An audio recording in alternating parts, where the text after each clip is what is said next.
하나님의 말씀 요한복음 10장 23절로 27절의 말씀입니다. 요한복음 10장 23절로 27절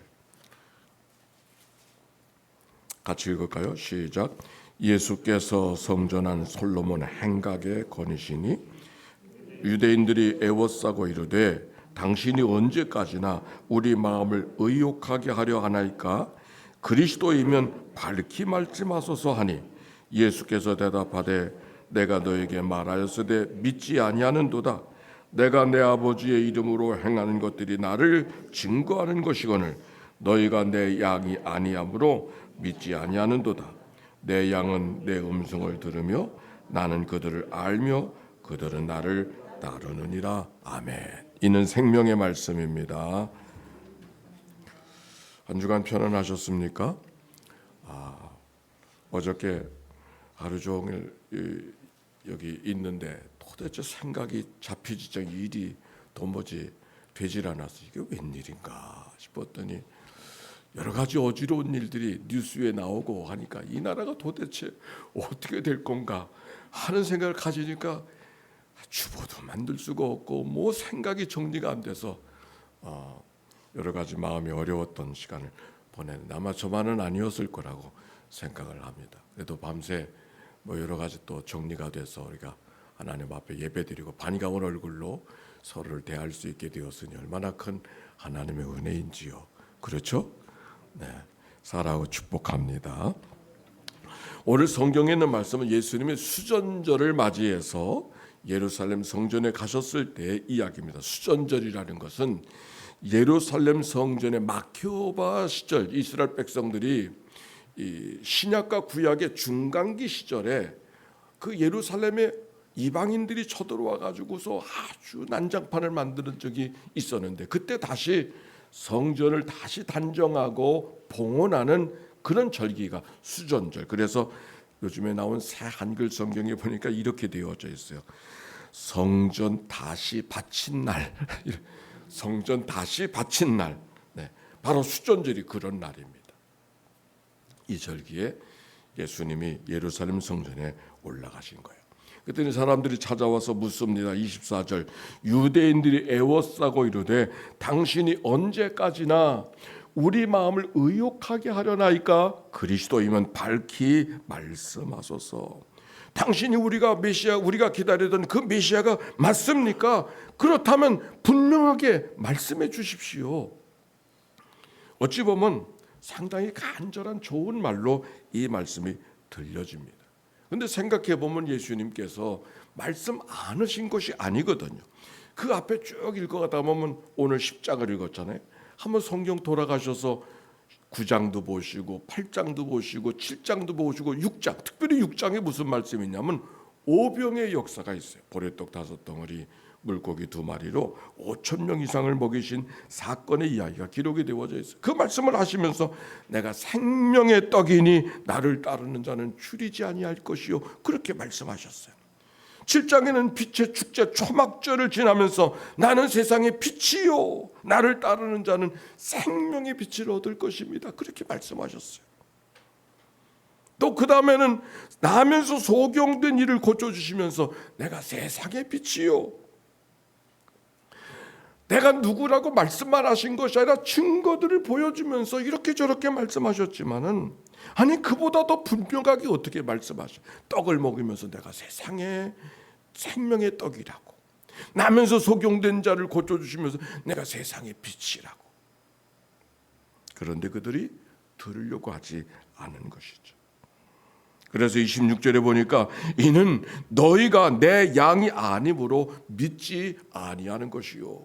내가 분명하게 말하지 않았기 때문이 아니라 너희가 내 양이 아니기 때문에 믿지 않는 거라 그렇게 말씀하셨어요. 사실 말씀하기 어려우신 거죠. 아무래도 당신들은 하나님 백성이 아닌 듯하오. 종자가 다른 것 같소. 속된 말로 말하면 그런 뜻이에요. 사실 많은 유대인들은 이미 오병의 역사 다음에 예수님에 대한 궁금증을 갖고 있는 것이 아니라 예수님을 해치려고 모의를 꾸미고 있었던 사건들을 쭉 읽어볼 수 있습니다. 6장에 있는 대로 오병이의 역사의 이야기를 예수님께서 말씀하시니까 놀란 사람들이 예수님을 왕으로 모시려고, 임금으로 모시려고 했다는 기록을 우리가 읽을 수 있지 않습니까? 근데 많은 사람들이 예수님을 임금으로 모시려고 하니까 뭔가 예수님에 대해서 다른 시선을 갖고 있는 사람들이 예수님을 떠나기, 경계하기 시작을 했어요. 예수님이 오병이의 역사를 말씀하신 다음에 내가 하늘에서 내려온 빵이라고 그렇게 말씀하셨어요. 그리고 내 살을 먹고 내 피를 마시는 자는 영원히 생명을 얻을 것이라고 그렇게 말씀하셨어요. 그랬더니 빵을 먹던 사람들이 빵을 먹는 건 좋은데 그가 하늘에서 내려온 빵이라고 이렇게 말씀하시니까 이게 무슨 말인가? 제자들도 투덜거렸다는 말씀이 기록이 되어져 있어요.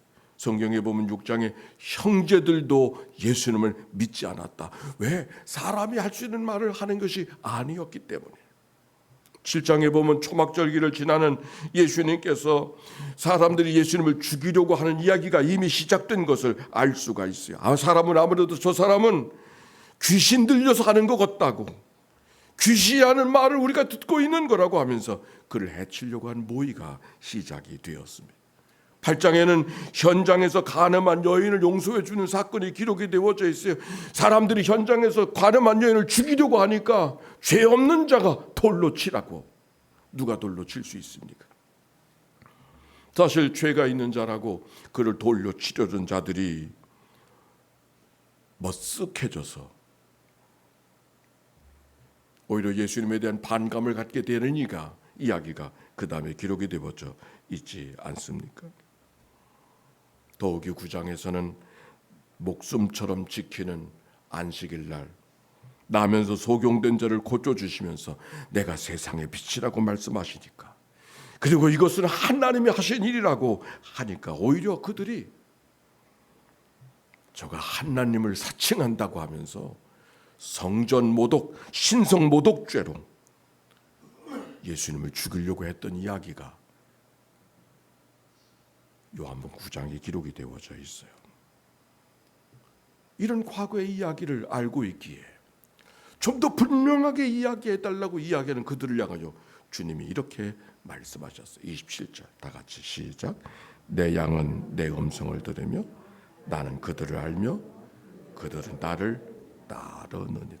이 말씀을 통해서 믿음이 뭔가 하는 것을 알게 되는 것이죠.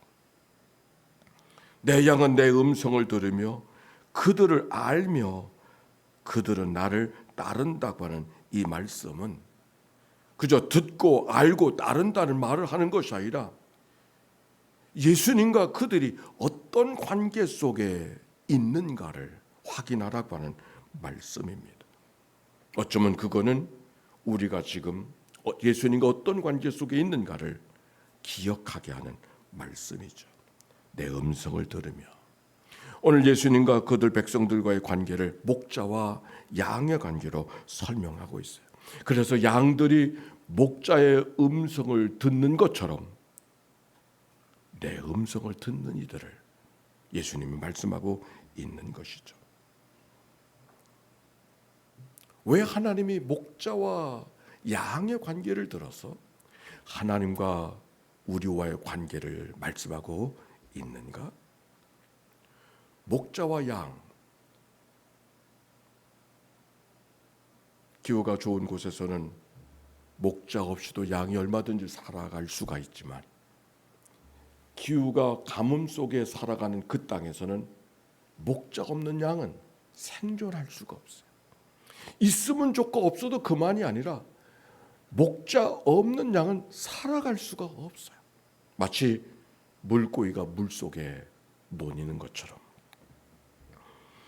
근데 목자와 양이 있다는 것으로 끝나는 것이 아니라 양은 늘 목자의 음성에 귀를 기울여야, 목자의 음성에 귀를 기울여야 먹을 것을 찾을 수 있고 짐승으로부터 보호받을 수가 있고 거처를 얻을 수가 있던 것이 목자와 양의 관계.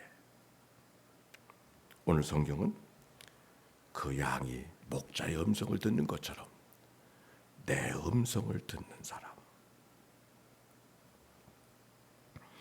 주님과 우리가 어떤 관계 속에 있는가를 말씀하고 있는 것이죠. 우리도 하나님의 음성을 듣는다 이렇게 말하지만 하나님의 음성을 어떻게 들을 수 있을까요? 하나님의 음성을 듣는다고 하지만 하나님이 한국말로 하실까요? 영어로 하실까요? 오늘 새롭게 탄생한 교황이 늘 다른 이탈리아 말로 하던 말을 영어부터 시작해서 지금 세계가 뉴스거리가 되어졌어요. 하나님이 말씀하신다 그러지만 우리가 하나님의 음성을 듣는다고 하지만 하나님의 음성을 우리가 영어로 들을 거요, 한국말로 들을 거요, 중국말로 들을 거요. 음성을 듣는다고 하는 말은 어떤 음성을 듣는 것이 아니라 하나님께 마음을 여는 거예요.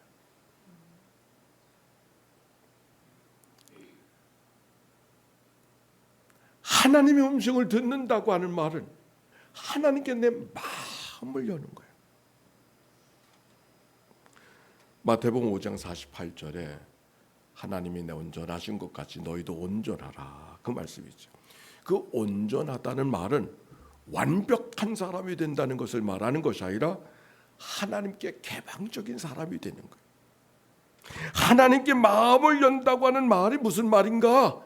내가 주인, 내 주장, 내 생각, 내 고집으로 살던 내가 그 모든 것들을 다 내려놓고 하나님이 주장하시고 하나님이 이끌어주시고 하나님이 붙들어 주심 앞에 순복한다는 그 말이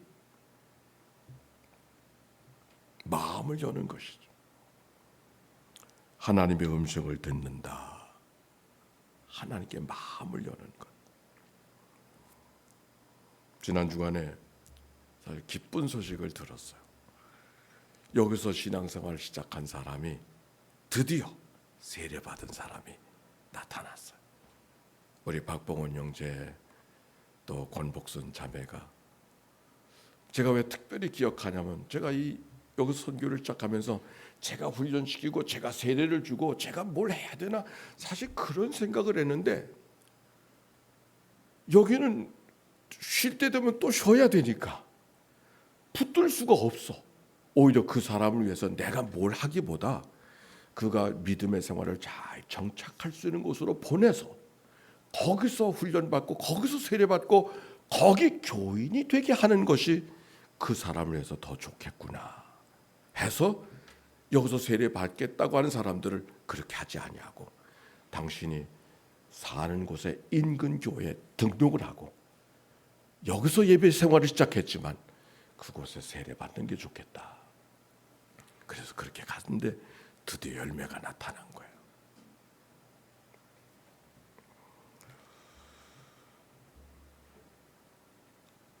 어떻게 세례를 받게 되어졌었을까?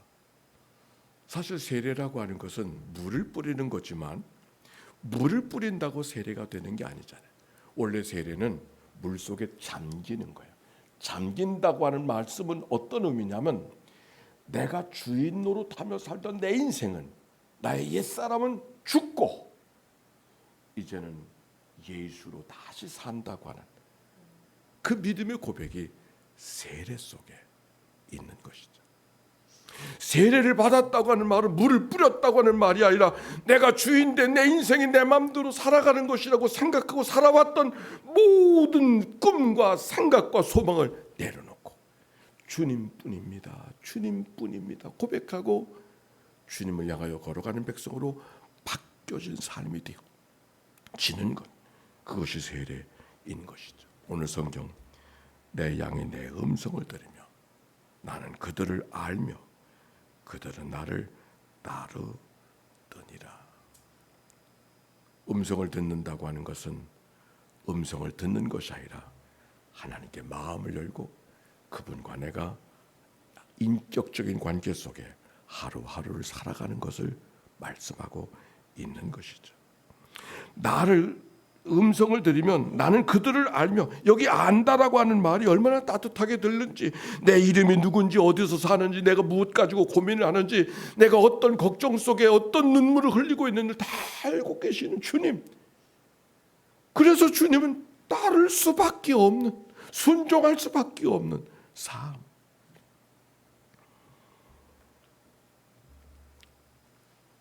오늘 일부 예배에는 여기 직원들이 많지 않으시지만 제가 직원들 예배를 드리면서 이런 생각을 했어요.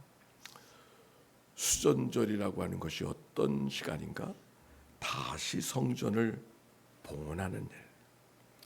저는 예배당에 사람들을 만날 때마다 늘 꾸준히 잘 섬기시던 분들이 와서 예배하는 이들도 계셔요. 여러분 같은 분들, 우리 강 집사님 같은 교회 안수 집사님이 되셔서 직장을 구하고 있는데 어떻게 하면 예배할 수 있을까 걱정하고 있는데 여기 예배당에 있는 게 얼마나 감사한지 모른다고 또 그 여러분들이 그러셔요. 근데 많은 분들은 20년 만에 교회 찾아오고 어렸을 때 교회 다녔던 사람들, 교회를 멀쩡하게 잘 다니던 사람이 공항에 직장이 되어지는 순간 이미 다 잊어버려서 갈 수가 없으니까 일터에서 예배하는 일이 적어도 공항에서는 당연한 게 아니요, 오히려 예배하지 않는 게 당연해. 그렇지 않습니까? 환경이 그러니까 점심시간 30분을 1시간을 이용해서 30분 예배드리고 30분 식사하는 건 이거는 순교하는 마음 없이는 가능할 수가 없잖아요. 오늘의 예배가 드릴 때마다 오늘의 말씀이 다시 읽혀져서 성전을 다시 고쳐 봉헌하는 날이 성전을 다시 고쳐 봉헌하는 날이 아니라 공항에서는 내 신앙을 다시 고쳐 하나님 앞에 나를 제물로 드리는, 내가 주인 되어 살던 내 인생에 내 마음대로 살고자 했던 내 모든 삶이 하나님의 성전 앞에 다시 와서 하나님 앞에 나를 제물로 드리고 하나님 앞에 다시 고쳐 봉헌하는 예배.